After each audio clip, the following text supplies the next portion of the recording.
tempat-tempat yang kemudian menjadi disunahkan ketika membaca Al-Quran itu adalah tempat-tempat yang suci, gitu ya, tempat-tempat yang bersih. Jadi kalau misalkan ada orang yang membaca Al-Quran di tempat yang tidak baik, tidak bersih, maka bukan kok itu berdosa, tapi itu tidak berakhlak, ya, tidak beradab. Jadi salah satu adab dari membaca Al-Quran adalah mencari tempat yang bersih dan suci, ya.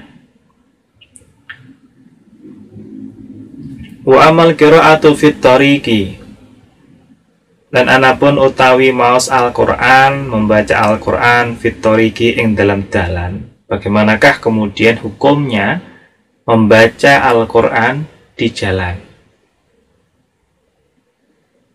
Padahal di jalan itu tidak semuanya tempat bersih, tidak semua tempat suci. Nah, bagaimana hukumnya? Nah, ini akan kita bahas pada kesempatan kali ini. Fal mukhtaru iku fal mukhtaru, mongko utawi kaul kang den pilih iku annaha sak temene qiraatu fil tariq iku jaizatun, wenang, ghairu makruhatin, kang ora den makruhake.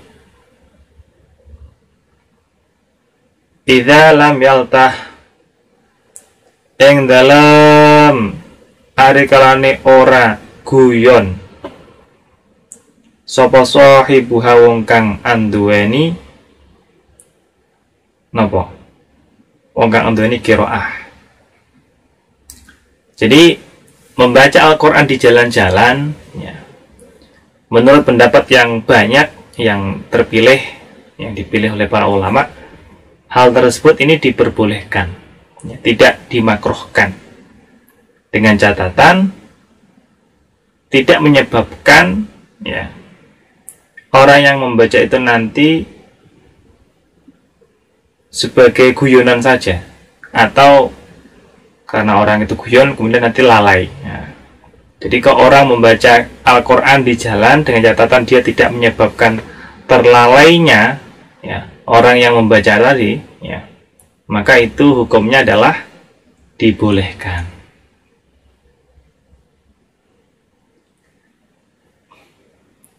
Fa in intaha sahibuha anha kurihat.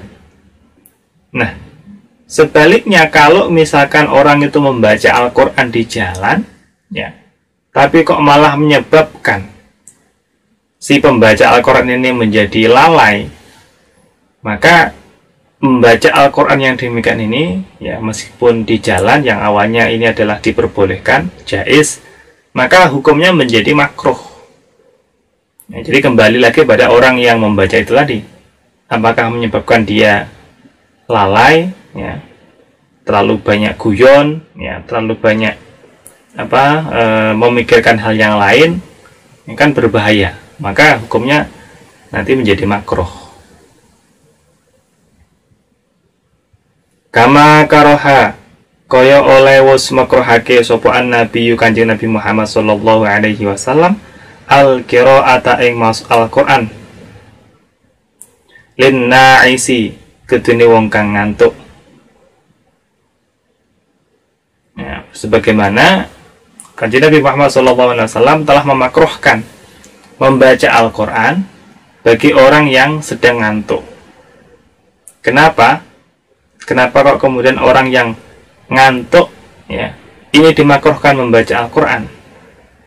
Ya, mukhafatan krono khawatir minal ghalti, karena dikhawatirkan timbul kesalahpahaman atau timbul kesalahan ketika orang itu nanti membaca Al-Quran. Jadi kalau misalkan ngantuk itu dimakruhkan, tapi boleh, ya, artinya itu tidak haram, ya. Makruh itu kan sesuatu yang kalau misalkan dikerjakan memang tidak berdosa, tapi sebenarnya lebih baik dihindari. Tapi kalau dikerjakan pun juga tidak berdosa.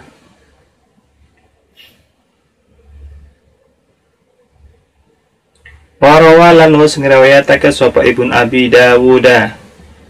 Ibnu Abi Dawud an Abi Darda saking Abi Darda radhiyallahu anhu, muga-muga ngridhani sapa Allah Gusti Allah anhu saking Abu Darda annahu satamani Abu Darda iku kana ana sapa Abu Darda iku yaqra'u maos Al-Qur'an sapa Abu Darda fitoriki ing dalam dalan. Nah, ini riwayat dari Ibnu Abi Darda, dari Abi Dawud, ya, Ibnu Abi Dawud, yang mana didapatkan dari Abi Darda, ya, radhiyallahu anhu. Beliau membaca Al-Quran itu di jalan. Ya.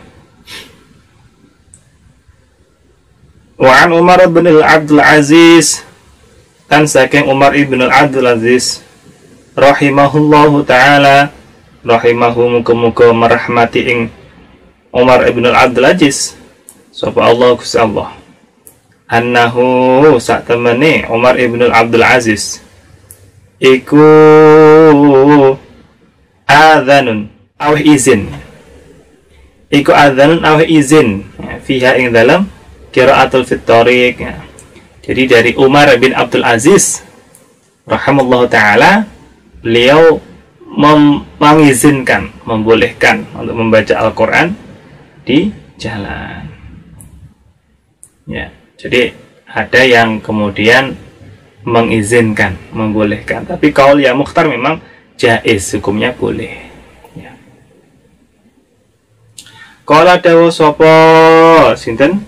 Ibnu Abi Dawud. Qala dawu sapa Ibnu Abi Dawud, anak lanangnya Pak Abu Dawud, ya. Hadatsani was ngriwayatake hadis ing ingsun sapa Abu Rabi'i sapa Abu Rabi'. Qala dawu sapa Abu Rabi', akhbarna us paring kabar ing kita sapa Ibnu Wahab. Qala dawu sapa Ibnu Wahab, sa'altu takon sapa ingsun Malikan ing Imam Malik nganir rajuli saking wong lanang,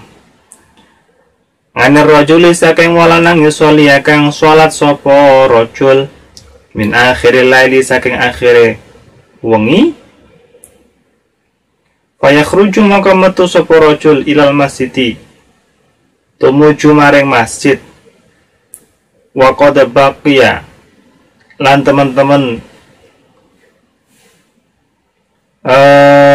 isih keri, isih tetep minas surati saking maos Al-Quran, saking maos surat alati kang kana ana sapa rajul iku yaqra'u bisa maca Al-Quran sapa rajul fiha ing dalam surah apa sya'un suci-wici.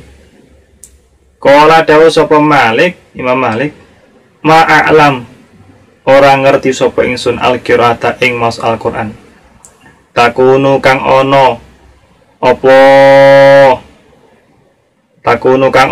qiraah iku fitariki ing dalam dalan, wa karahalan ngukumi makruh sapa Malik dalika ing mengkono-mengkono fitariq. Nah, ini kalau menurut Imam Malik, ya, beliau menghukumi makruh, ya. Imam Malik rahimahullah ta'ala menghukumi makruh membaca Al-Quran di jalan.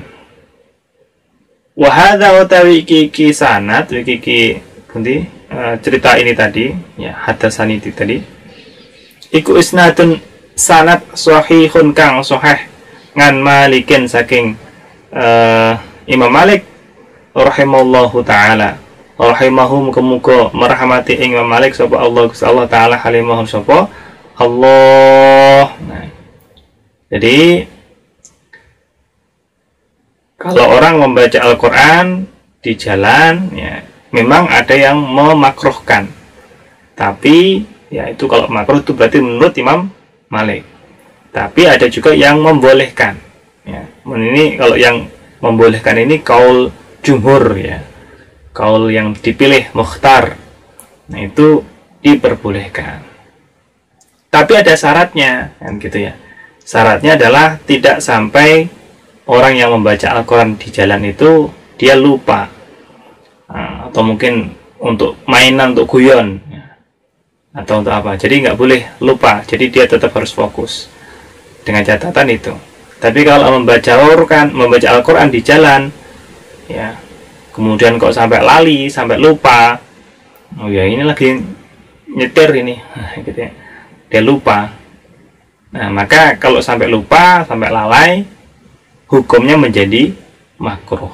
Ya, kaul yang jumhur. Tapi kalau kaulnya Imam Malik, ya rahimahullah taala, hukumnya makruh. Faslun ayada faslun. Wallahu a'lam bishawab. Al-Fatihah.